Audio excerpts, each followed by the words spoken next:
My name is Kyle Gerber, and I'm a first-year doctoral candidate over in the Department of English, and so I feel completely out of sorts on this side of campus. But we look forward to a good afternoon here. The Pascal Lecture Series was mandated in 1978 by the Board of Governors here at the University of Waterloo in an effort to nurture and foster an intersection of conversation between academic and faith lives. And the Pascal Lectures endeavors to bring to the University of Waterloo outstanding individuals who have of international repute, who have distinguished themselves in both an area of scholarly thought and in an area of Christian thought or life. These individuals discourse with the university community on some aspect of its own world, its theories, its research, its leadership role in society, challenging the university to a search for truth through personal faith and intellectual inquiry, which focus on Jesus Christ. And as a part of that conversation today, we want to invite your questions. After Dr. Lennox speaks for a while, you'll have an opportunity to engage, and we're going to mediate that by having you submit questions either via text message, the number to text will be on the screen there, or by passing a piece of paper with a question on it to an attentive usher. And if possible, please keep your questions succinct and to the point. We want to have as much dialogue as we can. Professor John Lennox is an Irish mathematician, philosopher of science, and Christian apologist who is professor of mathematics at the University of Oxford. He holds a PhD from Cambridge, a Doctor of Science from the University of Wales in Cardiff, and a Doctor of Philosophy from Oxford. Dr. Lennox speaks 5 languages and has published extensively in the field of mathematics. He remains interested in the interface between science, philosophy, and theology, and it is our great privilege to have him here today with us. Would you please join me in welcoming Dr. John Lennox?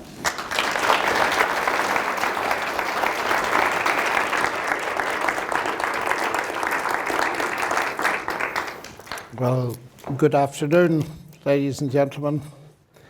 As I said last night, it's an honor to be invited to give these lectures. And our particular topic this afternoon, the quest of miracles, is one of the major areas of very understandable tension between the scientific community and the theological community. And I'm going to try to say some things about it, and then we'll have time for questions. The word miracle itself comes from the Latin miraculum, which means something to be wondered at. And I suppose I could say that it's a miracle after last night that anybody's turned up this afternoon. That kind of miracle is not going to be the subject of what I am thinking about. The Oxford English Dictionary, always more serious, says that a miracle is a marvelous event occurring within human experience which cannot have been brought about by human power or natural agency and must be ascribed to the special intervention of the deity or some supernatural being. And that's where the problem starts. Stephen Hawking, for instance, talking about the laws of nature, says these laws should hold everywhere and at all times, otherwise they wouldn't be laws. There can be no exceptions or miracles. Gods or demons couldn't intervene in the running of the universe. And a lot of this goes back to a very famous statement by the Scottish Enlightenment philosopher David Hume, who wrote that a miracle is a violation of the laws of nature. And as a firm and unalterable experience has established these laws, the proof against a miracle from the very nature of the fact is as entire as any argument from experience as can be imagined. And you've probably all seen the marvelous cartoon where a mathematician is standing at a whiteboard and he writes a great bunch of mathematics on the left-hand side, and he leaves a space, and then he writes some more on the right-hand side, and in the middle he writes, and then a miracle occurs, in order to get from the left to the right. And I can understand it very well when many of my colleagues think that any invocation of the supernatural is an intellectual cop-out, a kind of God of the gaps explanation. Indeed, it's not an explanation at all. I understand that, and I take it very seriously. I don't think it is, but I think that I have the responsibility of doing a little bit of explaining. I've come across some very strong reactions in my experience when I speak on the topic of miracle. For instance, when I debated Richard Dawkins the second or third time in the Oxford Museum of Natural History, which of course is a place made famous by the Huxley-Wilberforce debate, commemorated by what's called the Darwin plinth, Richard was staggered, really, because he picked up that I believed in the miracles of the New Testament. And this was the way he started the conversation. The irony of it, at the time, during the debate, I thought I recalled that the building in which we were debating was actually built in order to celebrate the Creator's glory. And I wasn't quite sure, so I put it to Richard during the debate that this building was built for the glory of God. And he said, oh no, he'd had a room in it for several years.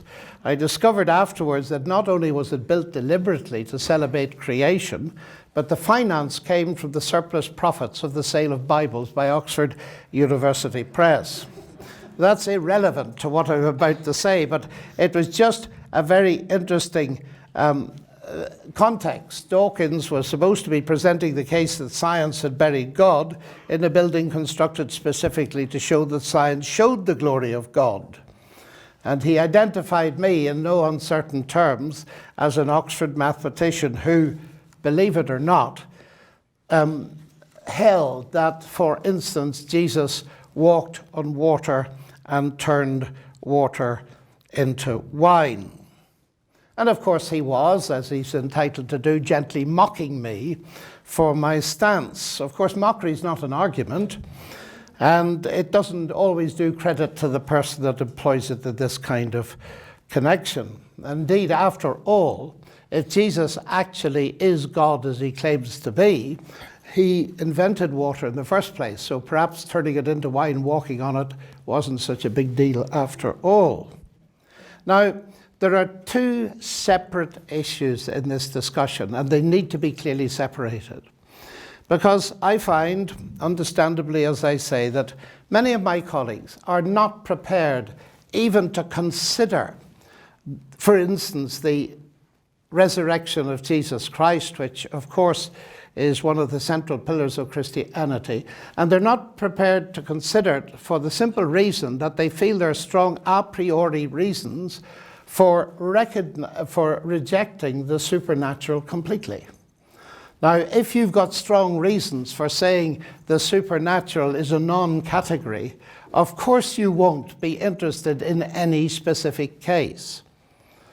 And again, Richard Dawkins said to me privately, I just can't imagine why anybody would be interested in the resurrection of Jesus.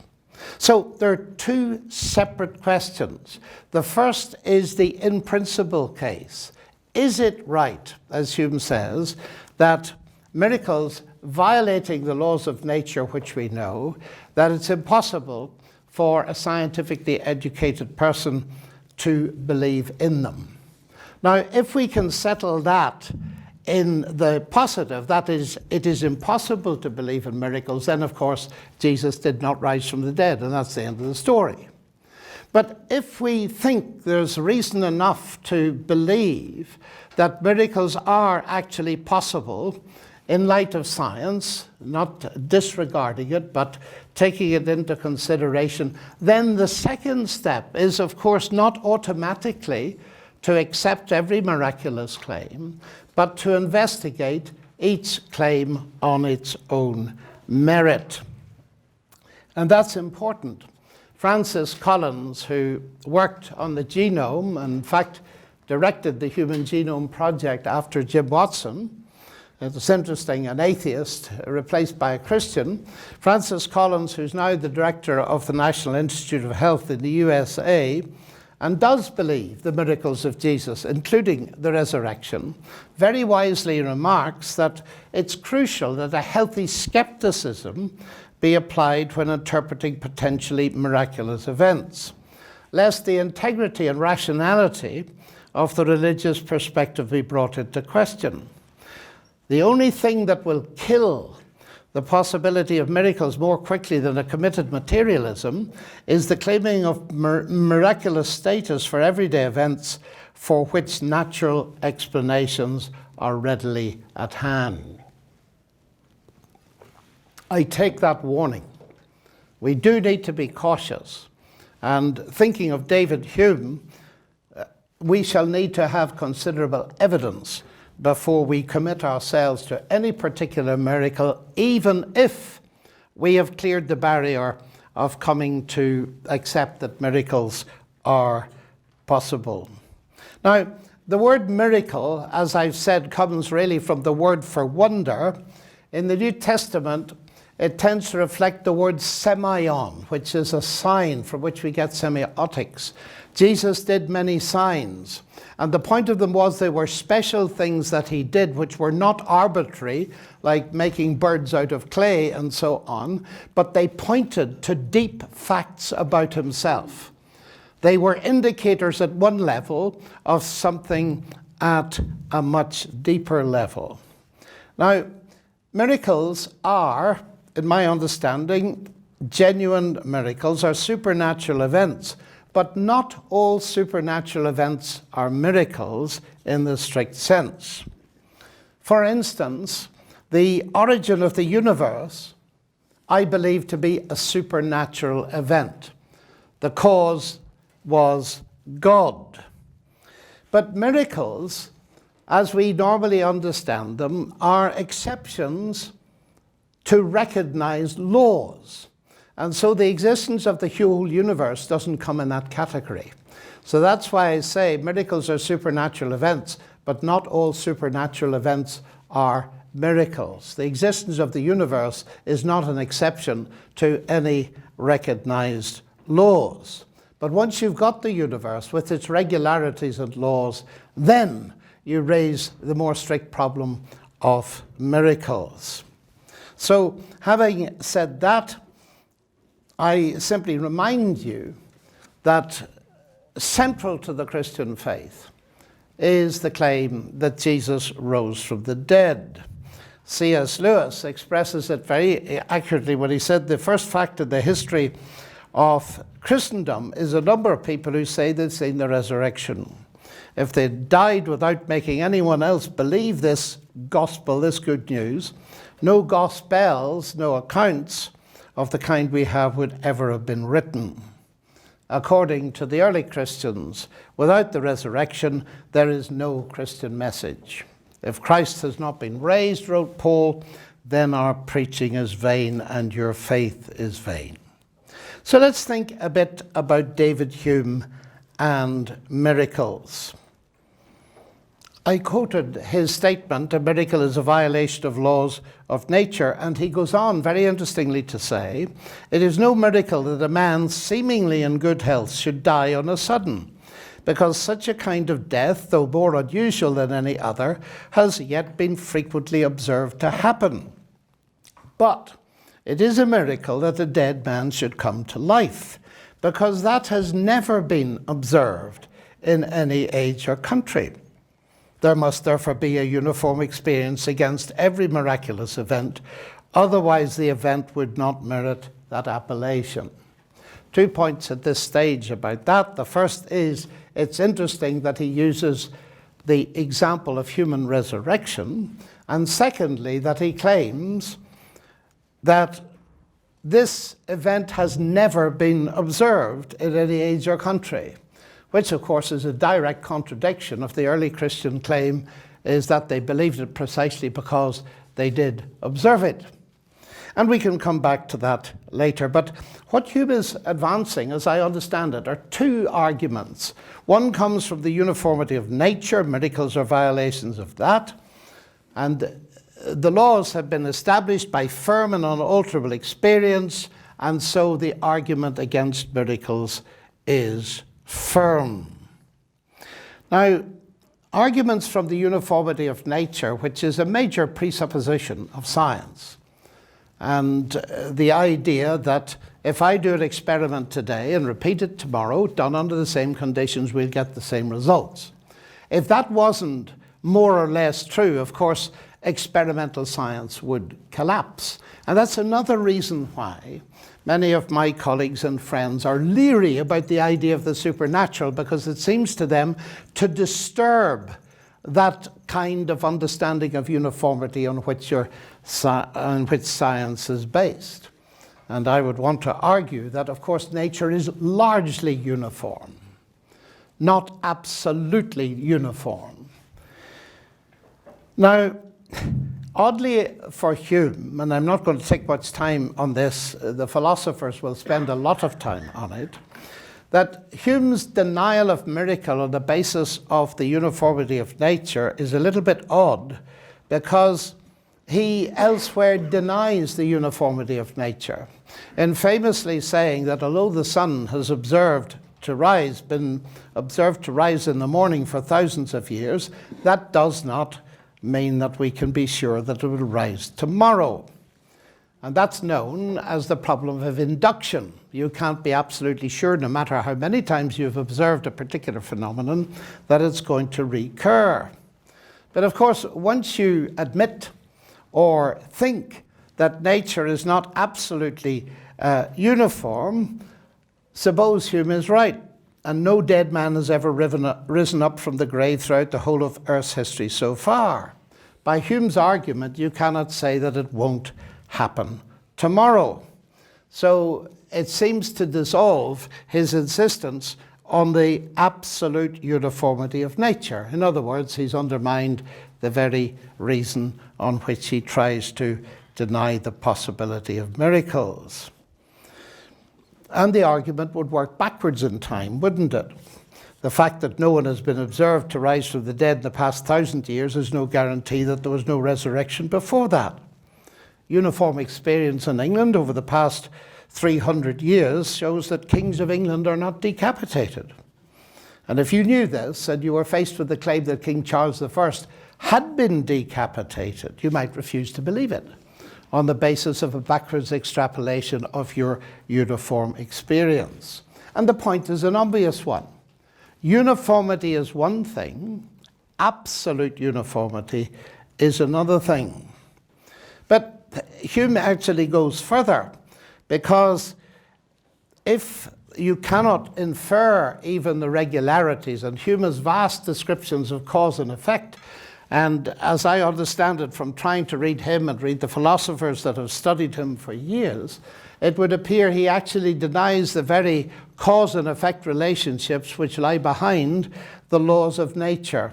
And as folks have pointed out, there seems to be a very strange inconsistency.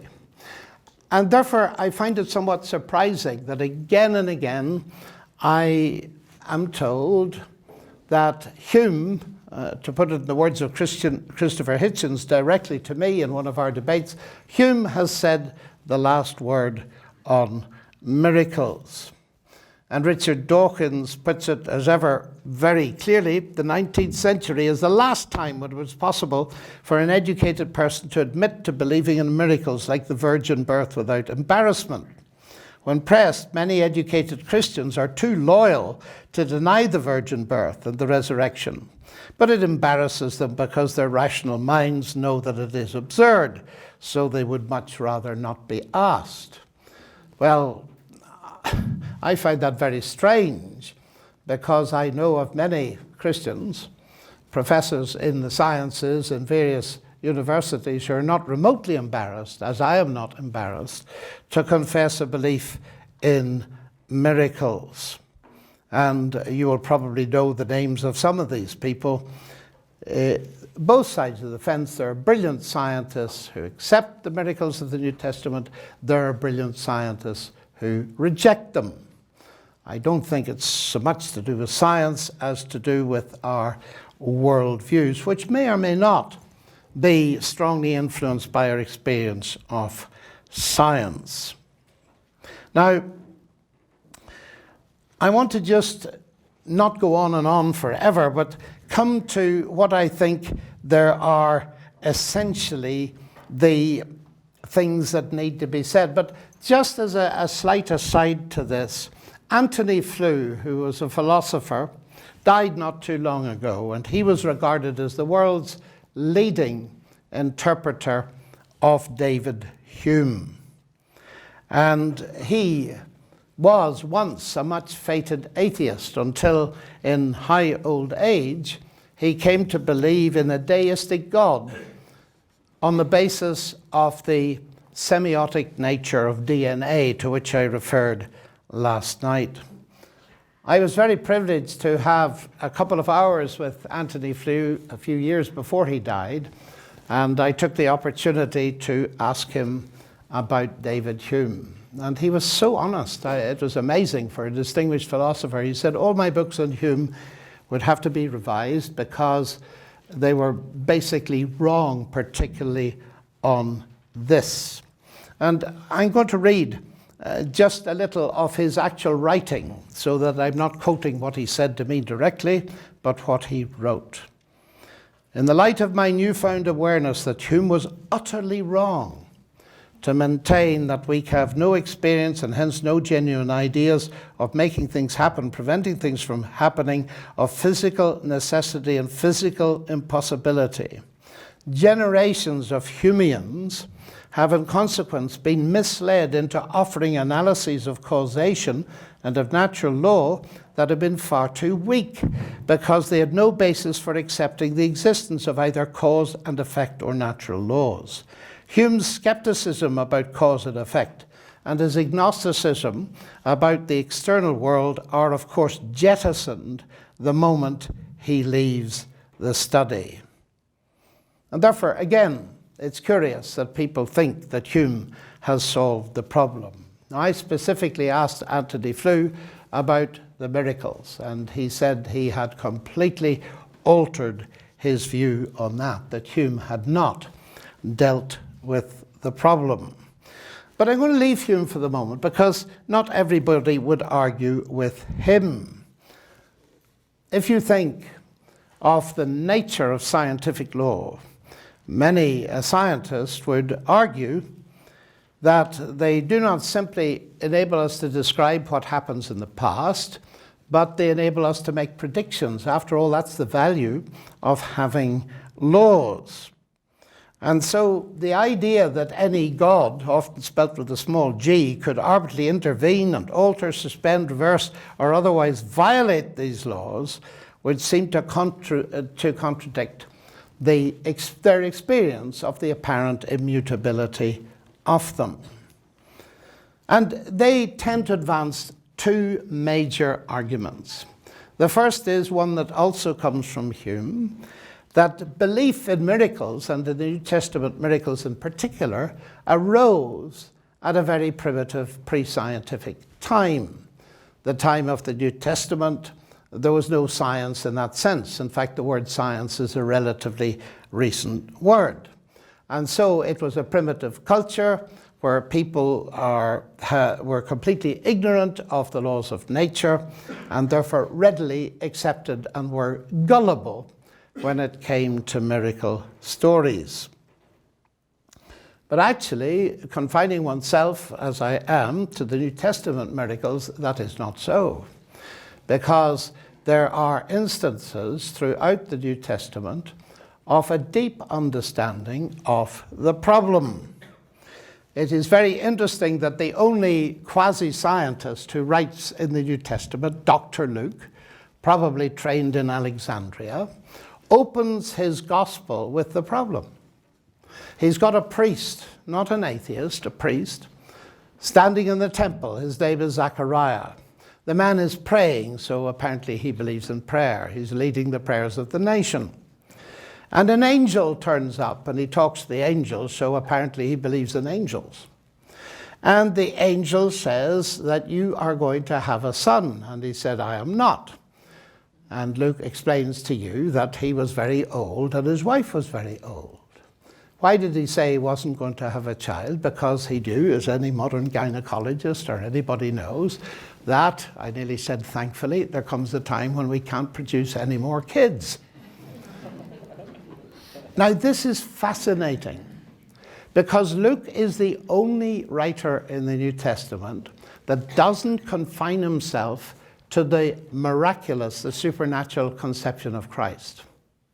He talks about the conception of John the Baptist.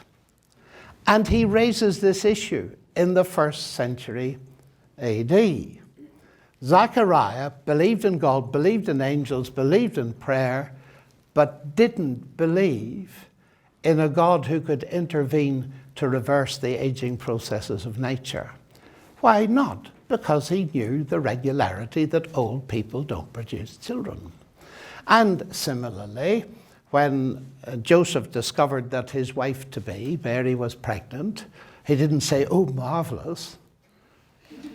He said, well, he wanted to divorce her, didn't he? Why was that? Well, he knew where babies came from. And he knew the baby didn't come from him.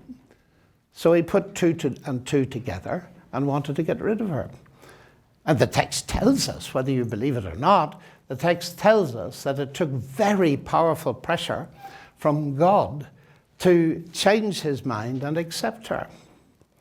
And there's a very humorous, it's brilliantly told in John chapter 9 about a blind man whom Jesus healed, and he was investigated by the intellectuals of the day, and they said, this isn't the man, then he is the man. And he asked the parents, and it all goes round, until the man himself got fed up, and he said, look, it has never been known since the beginning of the world that a blind man gets his sight back. He recognized this as a special supernatural intervention of God because he knew the norm. Now, think for a moment. This idea that belief in miracles arose in a primitive, superstitious time cannot be true, because unless you know the laws of nature, you couldn't recognize a miracle. If you didn't know that dead bodies don't pop up all over the place out of graveyards, you wouldn't recognize a resurrection as anything special. So the precondition for actually recognizing anything as supernatural is that the context in which it occurs is a context where there are known extensive regularities. In other words, you need a uniformity of nature, but not an absolute uniformity. And that is a very important point, it seems to me, and could be established from other places. Now, the second point is related to it. How do we deal with the question that the laws of nature make miracles impossible because they are violations of it? Now, I notice in North America, we don't have notices like this in the United Kingdom. Violators will be towed. You've seen that notice, haven't you? And the word violation is being used of the laws of the land. And that's a clue to follow, I think, in an analysis of Hume's argument that miracles are violations of the laws of nature. And many, many years ago, I came across in the writings of C.S. Lewis an analogy that I've used many, many times, and I don't apologize for that, because an argument doesn't cease to be true because you use it frequently. Lewis gives a simple illustration, and he says, well, let me illustrate it myself. I'm staying in a hotel here in Waterloo, so I put $100 in my drawer last night, and I put $100 in tonight, so that's $200. And I wake up tomorrow morning, I look in the drawer, and there are $50 in it. So what's happened? Have the laws of arithmetic been broken, or the laws of Canada? Now, the reason you're laughing is interesting. You might want to reflect what triggered the laughter. Because actually, the laws of Canada, that is if my wife's not with me and hasn't just taken some money for shopping, but leave that aside. That wouldn't be a miracle at all. How do you know the laws of Canada have been broken? It's because the laws of arithmetic haven't been. You see, we don't react to that kind of a situation and say, well, 1 + 1 = 2 yesterday. It doesn't today. It equals a half or something. No, we don't. You see, the mistake I made in my hotel room was to think that the drawer was a closed system. And I discovered it wasn't. Somebody put their hand in. Now, the laws of arithmetic cannot forbid a thief putting their hand in. There's a misunderstanding as to the nature of scientific law. It's, as Wittgenstein pointed out, and I mentioned last night, a description of what normally happens. But they're not causes, and nor do they have punishments, if you see what I mean, like the laws of the country that force you to do something. So it seems to me to be a better way of understanding things on the basis of this analogy to say that normally speaking, there are these regularities, and because we recognize them, if there appears to be an exception to them, it's not because the laws of nature have been broken down, but it's because the system, not being a closed system, something or someone or some power has entered the system from outside it and done something special. The laws of nature cannot forbid that, of course, because the Creator who created the universe to run normally on the basis of those things is not a prisoner of those laws. He can do something special. Let me try and rephrase that. If I were claiming, for instance, that the resurrection of Christ was caused by some natural processes going on in the grave 5 minutes before it occurred, then you could with right protest and say, well, you are breaking the laws of nature. But I'm not claiming that at all. I'm claiming that God, as the New Testament describes it, by his power raised Christ from the dead. It's not simply a claim that he rose from the dead by some internal mechanism. It's that God raised him from the dead. There's something coming in from outside. And so the big question is, of course, is our universe, extrapolating up from the drawer in my hotel, is it a closed system of cause and effect, or is it not? So it seems to me that, largely speaking, and there is, of course, that more could be said and debated, there are some hugely interesting books that have been written recently about this. But I want to quote C.S. Lewis on this particular thing. If God annihilates or creates or deflects a unit of matter, he has created a new situation at that point. Immediately all nature domiciles this new situation, makes it at home in a realm, adapts all other events to it. It finds itself conforming to all the laws. If God creates a miraculous spermatozoon in the body of a virgin, it does not proceed to break any laws. The laws at once take over. Nature is ready.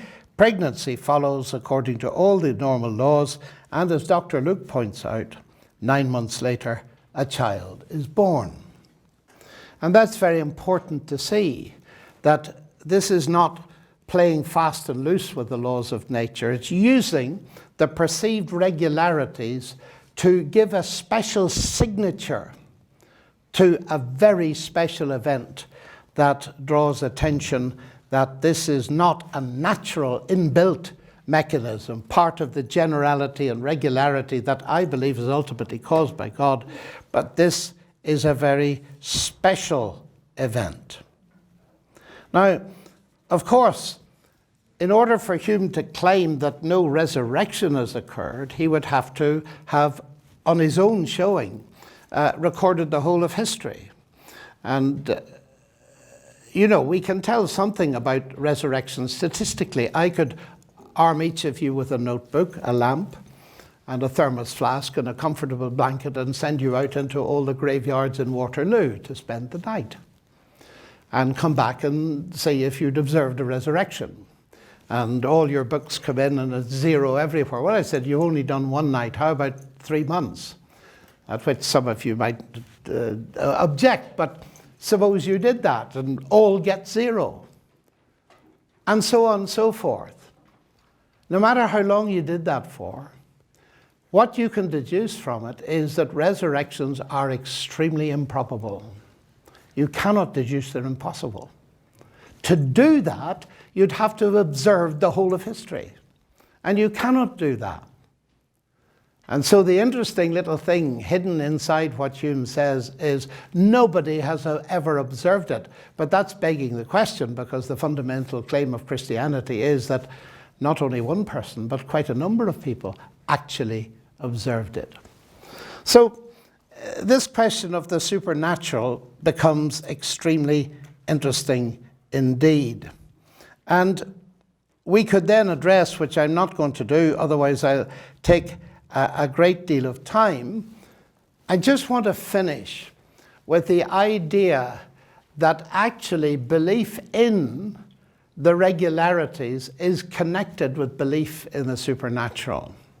And again, here I'm indebted to C.S. Lewis, who says that Christians will argue that it is only belief in a creator that gives us satisfactory ground for believing in the uniformity of nature. In the first place, I quote, if all that exists in nature, the great mindless interlocking event, if our own deepest convictions are merely the byproducts of an irrational process, then clearly there's not the slightest ground for supposing that our sense of fitness and our consequent faith in uniformity tells us anything about a reality external to ourselves.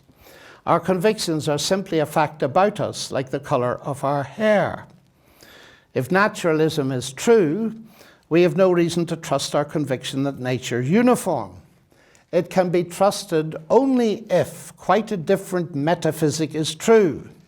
If the deepest thing in reality, the fact which is the source of all other facthood, is a thing in some degree like ourselves, if it is a rational spirit, and we derive our rational spirituality from it, then indeed our conviction can be trusted.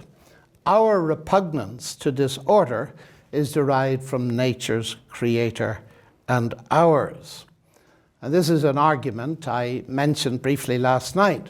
And I'm now putting it a slightly different way, that excluding the possibility of the supernatural and making nature and its processes absolute in the name of science removes grounds for trusting the rationality of science in the first place. But if you regard nature as part of a greater reality, which includes nature's intelligent creator, God, then you have a rational justification for belief in the orderliness of nature, a conviction that, may I remind you, led in large part to the rise of modern science. Thank you very much indeed.